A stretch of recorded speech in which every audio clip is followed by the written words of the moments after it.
আসসালামু আলাইকুম।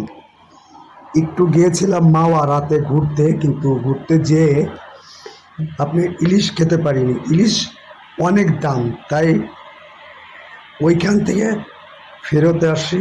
ফেরত এসে আমাদের রায়ের বাগে ঢাকা বিরিয়ানিতে বসে বিরিয়ানি খাচ্ছিলাম। চারজন ছিলাম, তো একজনের ভিডিওটা নেওয়া হয়নি।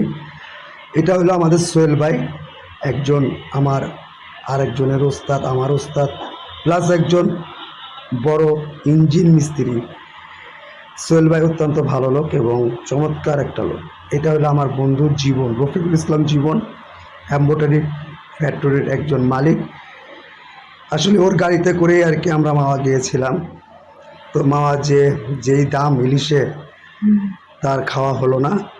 তারপরে আমরা আমাদের ঢাকা ফেরত আসার পরে আমাদের বাসার কাছে একটা চাইনিজ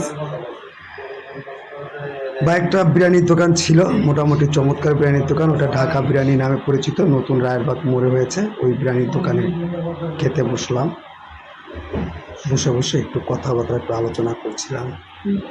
এরপরে আমাদের সেই কাঙ্ক্ষিত খাবারের প্লেটটা আসতেছে বা আসবে, সেই অপেক্ষায় করতেছিলাম আমরা। তার মাঝে একটু কথাবার্তা বলছিলাম।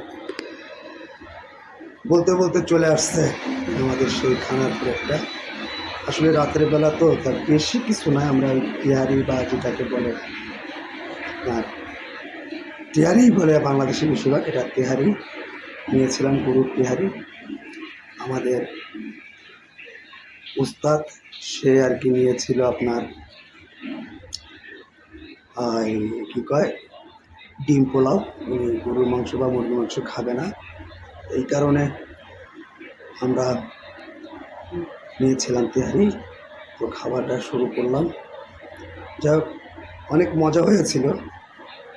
মাওয়া যাওয়ার সময় অনেক আলাপ আলোচনা।